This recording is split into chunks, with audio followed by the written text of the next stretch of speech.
Predictions? Vanilla. Vanilla, that's nice. Okay, Raspberry Rush. Yay! Hmm. Morning everyone. Don't I look stunning? I'm still getting ready, but it's 8:58 and I need to jump on a Zoom call in 2 minutes. So while I get ready and brush my teeth and do everything, I'm gonna mute myself and put my camera on blank. So I'll be doing that while this goes on. So yeah, that's the kind of day that we're having today. I'm running a little bit late because I managed to sleep in. So instead of getting up at 6, I got up and it was nearly 7, which is great because I needed some sleep. But now I need to rush because it's 8:59. Ciao! Welcome to Vlogmas number 4, which means it's the 7th of December today. I just finished my Zoom call. I don't need to start work until 9:30, which is in about 15 minutes from now, but I do like to join the sort of briefing at 9 o'clock regardless of the shift that I'm on. So, updates. I finished reading The Little Friend yesterday. It's definitely not Don Todd's best work. To me, it really doesn't feel like one of the best books I've ever read. The writing style, which is something so characteristic of Don Todd's The Secret History and The Goldfinch, was just, it felt really bland in this one. So I was a bit disappointed. At book club, everybody was sort of a bit confused because it starts with the premise that you want to solve a crime, but you realise quite early on that you're probably not going to get any closure on it. But that means that today I mean, obviously I'm working, but in between work breaks and potentially before starting work, even though I think I might be running out of time, I have a few books that I want to decide whether to read next or not. So I usually read one book at a time, and this is my current selection for the potential next read. So we've got The Starless Sea by Erin Morgenstern.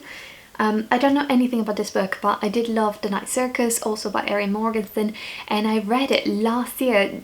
It was the last book I read last year, I believe.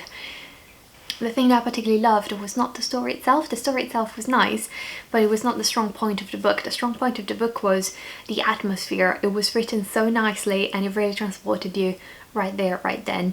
I devoured that book. It was so pleasant to read and definitely a very nice, cozy, wintry read. So I think this one could be potentially quite similar. I think it has to do with some sort of fantasy, alternate universe or something like that. But yeah, this is on my list of books to read this winter potentially. Next up we've got, you all know I'm a sucker for historical fiction, so we've got City of Girls by Elizabeth Gilbert. So this could be quite nice. I'm very interested in the Second World War period, so it'd be quite nice to read the Second World War period from the American perspective, because most of the books I read are set in Europe. One that I've read that was set right after the Second World War in the United States was 4321 by Paul Auster, which I really enjoyed. So that's sort of, you know, New York style. I immediately think of brownstones, I immediately think of autumn, I immediately think of men in grey suits. It inspires me a little bit, and I think it could be a nice cozy read. Other than that, as I said, I don't know anything about it. To be honest, when I first saw it, I thought it was something about friendship and girlhood, but it could very well be. And then the other book that I have is one of my most anticipated books for 2020, which is The Evening and the Morning by Ken Follett, and this is the prequel to the Pillars of the Earth trilogy. I love The Pillars of the Earth. Pillars of the Earth was the first book by Ken Follett that I read, and it's really well done. The thing with Ken Follett's books is that they have a bunch of characters in them. I think this one is also not shy in terms of characters. Oh, well, usually he puts... Oh, this might be a little bit different. Usually he puts like genealogy tree at the beginning of the book, just so you can remember who's who and what are their titles and all that.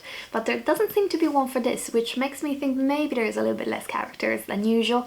This is also historical fiction set in the... What century are you set in? Well, Middle Age at some point. This whole sort of saga of books is set in that period of time.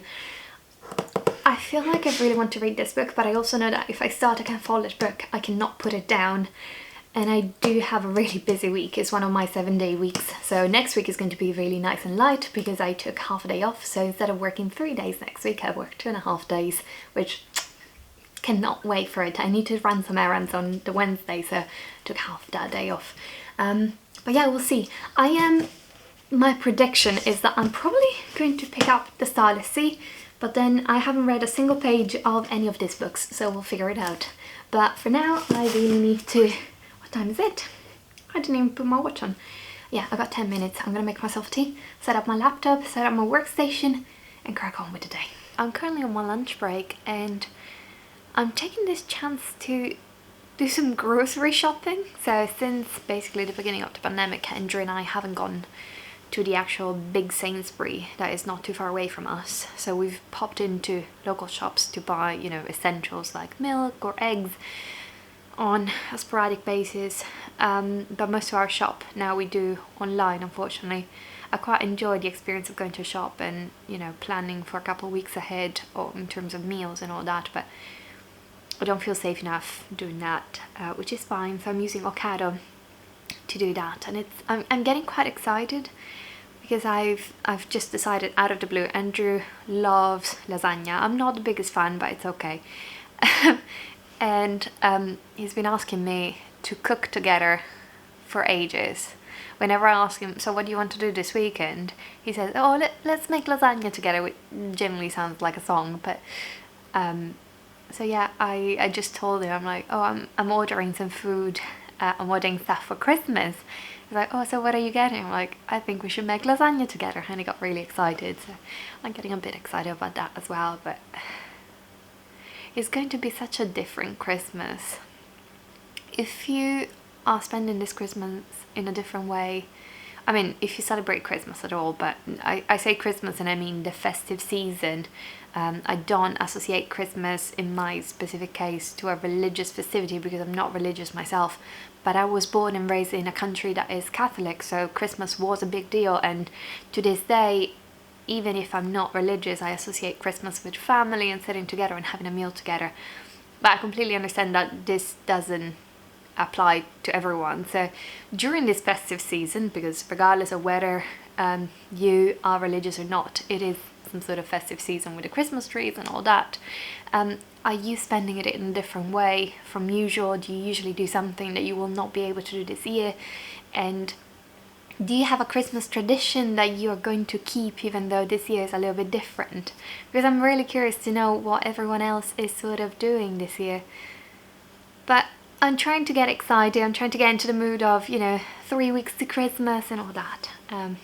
Less than 3 weeks actually. Yeah. Oh yeah, so that's that. You are currently propped on the books that I mentioned before, so I'm not going to be able to hold them. But what I also want to do during this lunch break, while I eat my lunch, which I think is going to be something as boring as a sandwich, I'm going to read the first chapter of each book and sort of decide which one is the one I feel more connected to right now. Disclaimer, I feel really tired. Whew, what a surprise! So I don't know whether I'm actually going to read the first chapter of all 3 or just one and then do the rest after work. As I always say, reading for me is not a job, it's a pleasure, so I'll do it when I feel like doing it. But I'll try film myself while I read it, so if I do have some weird reaction to stuff, you can witness that. I aim to find a book that I want to read by the end of the day so that I can continue throughout the rest of the week with some sort of reading vlog in little chunks for this Vlogmas series. I'm really happy because my sort of headaches and stuff hasn't fully gone away, but it's much better. I think it might be also connected to the fact that I do have a bit of a blocked nose situation, which puts a little bit of pressure on this part of my head.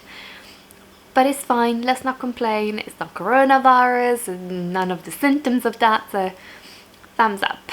But yeah, for now I'll keep on doing my Christmas food shop and I'll update you later.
Good evening everyone. It's a few hours later and actually I'm not sure how much you saw of my lunchtime reading session because my battery died.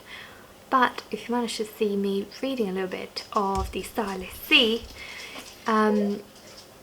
you will you will not have missed much in terms of reading the other books, just because I got really into this and I didn't even decide to sample the other books. I immediately, it felt really atmospheric, which I think is the kind of read that I'm after right now. I feel like I really want to read something that transports me somewhere else because, as you can imagine, I've been spending most of the time at home. So I'm going slightly bonkers. But yeah, so far I read just about 2-3 chapters.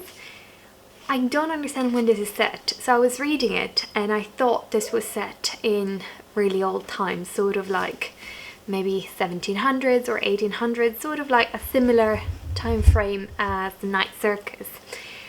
But then as the story went on, we see that one chapter takes place in 2015. So I'm not sure whether it's multiple timelines or whether it's all happening within the 2015 time frame. What we know so far from the plot is that there is somebody who is in a jail of some sort. He is most likely a man, but I wouldn't be 100% sure. There is a girl who interacts with this man during his time in this, they call it the cell, the prison, something, the gallows. But we know it's a metaphor, or it could be a metaphor, the same way the man is addressed to as the pirate. Then there is another storyline of a young woman or girl whose tongue gets ripped out. It's her decision to have this done, and this is sort of to become a certain member of a specific part of society. And then there is also this other timeline about a boy who walks around the street, sees a graffiti. It's really interesting, and we see that at least one of the symbols in the graffiti is the same symbol that has to do with the girl whose tongue was removed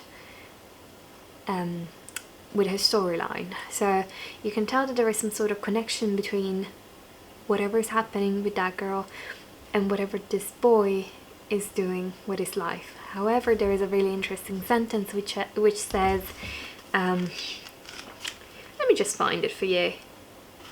And so the son of the fortune teller does not find his way to the Starless Sea, not yet. So from here, all I get is that this boy is supposed to go to the Starless Sea, and I think the Starless Sea is either this alternate universe where things happen in a certain way, where there is this weird sort of part of society that is split mostly into 3 parts. So we have the female character that belongs to the B side of society, then there is also a sword, and there is also a key. And I think these 3 symbols are sort of interconnected to how the society within the Starless Sea operates and how knowledge is transmitted. This is purely speculation at this stage, but yeah, I was just fascinated enough not to even touch the other books. I decided to keep on reading this one. To be honest, I'm quite looking forward to getting lost in a book that transports me somewhere else because, as I said, I'm very bored of being in this 4 walls, and part of me was even considering, I have a couple of non-fiction books that I've been waiting to read for the past few months, but honestly it's been such a shit year. And even though normally I would love to read about current affairs and social dilemmas or humanitarian issues or war, right now really isn't the right time. I think there is so much going on also in my private life that I feel like I need something a little bit good, something a little bit nice. But yeah, so this is my update reading wise. I do have some gifts that I need to wrap up, but I also want to edit this vlog quickly enough. So I do wonder whether the next video is going to be more of a sort of reading update of the Starless Sea mixed with some gift wrapping, because I really need to do that. Like, it's been a really full day of work and I really don't feel like being creative with ribbons and all that. So I think I'll wrap this up here and I will see you in 2 days. Thank you very much for watching. Please do leave a comment down below. Leave a like if you liked this video, or a dislike if you really did not enjoy it. And if you haven't subscribed but somehow stumbled upon this video, consider subscribing. I talk mostly about books, reading, sometimes writing when I'm confident enough to discuss that, London, because that's where I am, and how I'm dealing with the pandemic life. Hopefully that will not be part of this channel for that much longer. But yeah, I have a total of 12 videos planned for Vlogmas, so leading up to 25th of December. Join me on this journey. This is video number 4, so there is a few more to come. But thank you very much for now. Have a good evening. Bye.